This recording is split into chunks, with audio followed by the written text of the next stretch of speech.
Creator की अभिव्यक्ति। ओम श्री गुरुवे नमः। आप सभी को सादर प्रणाम।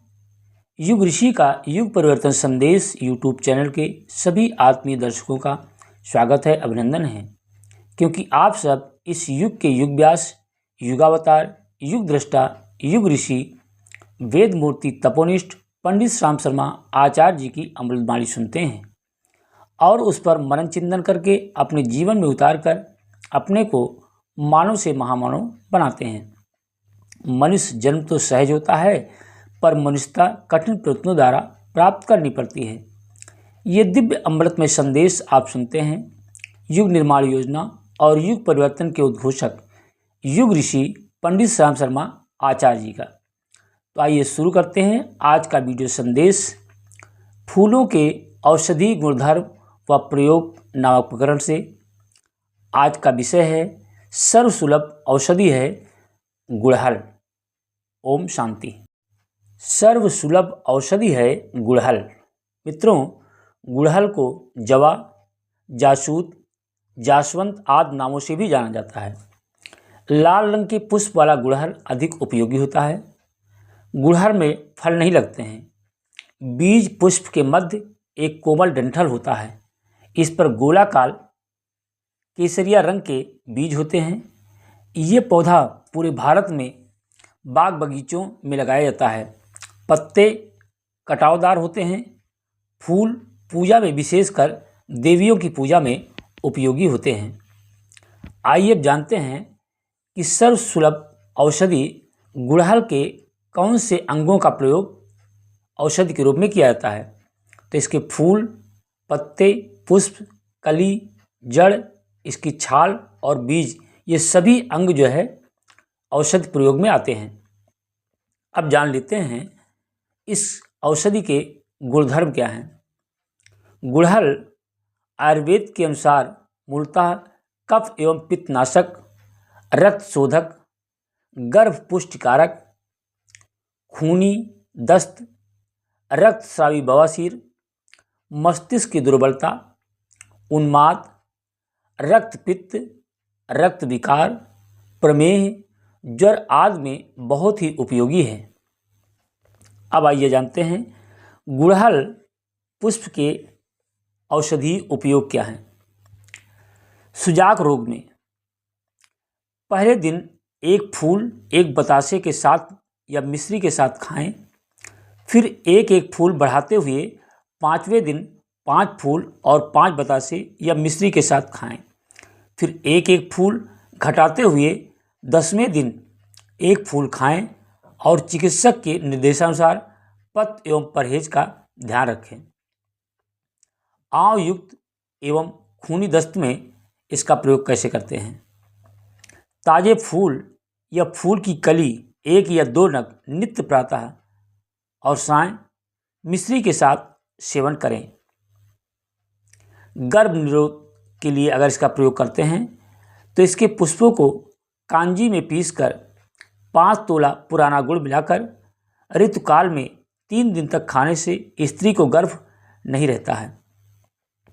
गंजापन अर्थात शरीर में बाल न हो सिर में, उसके लिए गुड़हल के फूलों को काली गाय के मूत्र में पीसकर लेप करते रहने से लाभ मिलता है। बाल सफ़ेद होने पर गुड़हल के फूलों के रस में समान मात्रा में शहद मिलाकर प्रतिदिन 1 तोला तक नस से लेना चाहिए, अर्थात नाक से सूंघना चाहिए। केश वृद्धि के लिए ताजे गुड़हल फूलों की पंखुड़ियों के रस में बराबर मात्रा में नारियल या तिल अथवा जैतून का तेल मिलाकर मंद आंच पर पकाएं। पकाते समय चट-चट की ध्वनि होगी। जब ये आवाज़ बंद हो जाए अर्थात फूलों का रस जल जाए, तब तेल उतारकर ठंडा कर शीशी में भरकर रख लें। इसे बालों की जड़ों में लगाकर उंगलियों के अगले पोरों से मालिश करें। कुछ ही दिनों में बाल चमकीले, मुलायम होंगे और बढ़ेंगे भी। रक्त विकार एवं शुक दुर्बल्य में गुड़हल के फूलों का गुलकंद बनाकर सेवन करने से इस बीमारी में बहुत ही लाभ मिलता है। अब आइए जानते हैं गुड़हल के फूल की कलियों का उपयोग कैसे करें। अभी आप सुन रहे थे गुड़हल फूल के उपयोग। अब गुड़हल के फूल की कलियों का उपयोग कैसे करें इस विषय पर। बवासीर एवं खूनी दस्तों में गुड़हल के फूलों की 4-5 कलियों को घी में तलकर उसमें मिश्री एवं नाग केसर मिलाकर प्रातः और शाम सेवन करें, बहुत ही लाभ होता है। वीर विकार एवं पुष्टि के लिए गुड़हल के पुष्पों की कलियों को घी में तलकर मिश्री मिलाकर प्रातःकाल और सायंकाल खाकर ऊपर से गाय का दूध पिएं। इससे रक्त विकार एवं अति रक्तस्राव में भी लाभ होता है।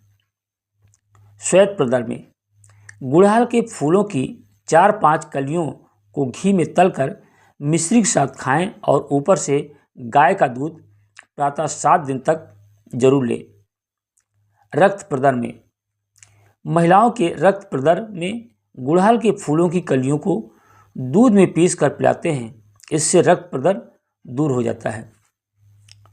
गुड़हल का शैम्पू के रूप में कैसे उपयोग करते हैं आइए जानते हैं। इसके पत्तों का प्रयोग। गुड़हल के पत्ते भी बहुउपयोगी हैं। 20-30 गुड़हल के पत्ते मसलकर पानी में उबालकर छान लें। ये काढ़ा सिर के बाल धोने के लिए शैम्पू के विकल्प के रूप में उपयोगी है। इससे बाल मुलायम, काले, घने और चमकदार होते हैं।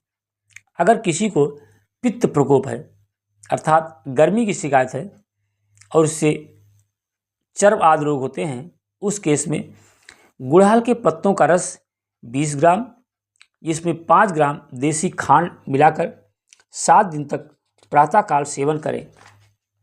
इससे उसमें बहुत ही लाभ मिलता है। वात गुल्म अर्थात गैस बनने की शिकायत अगर हो तो गुड़हल के पत्तों का रस 2 से 3 तोला तक 7 दिन तक पिलाने से बहुत ही लाभकारी होता है।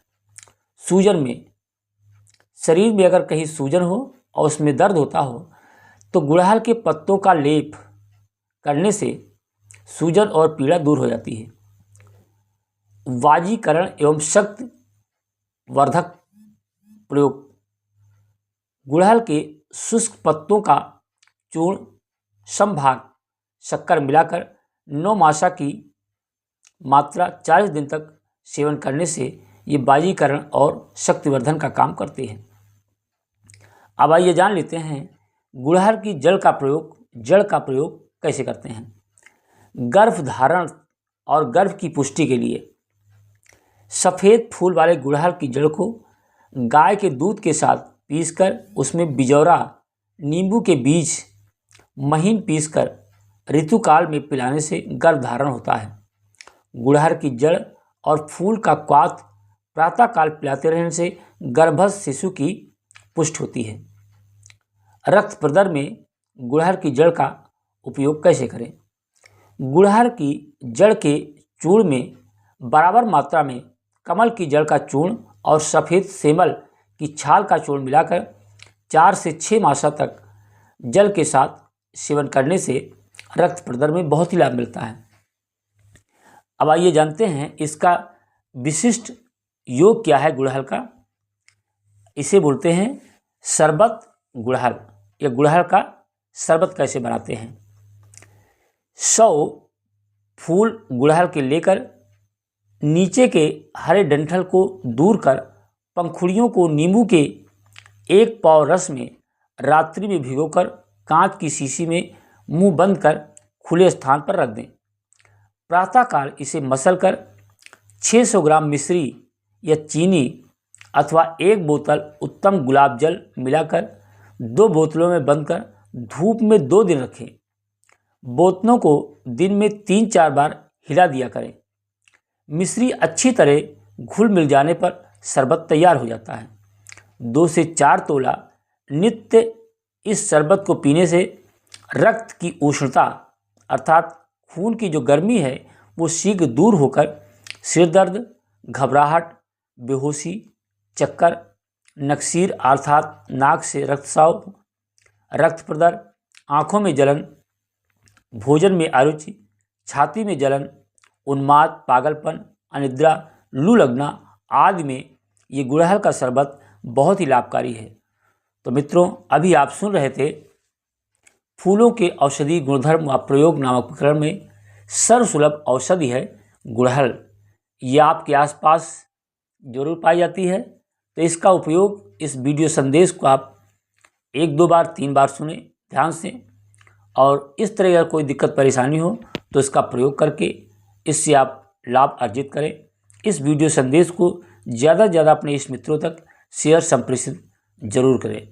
और अगली वीडियो संदेश फूलों के औषधि गुणधर्म व प्रयोग देखना और सुनना न भूलें। आप सभी को पुनः धन्यवाद।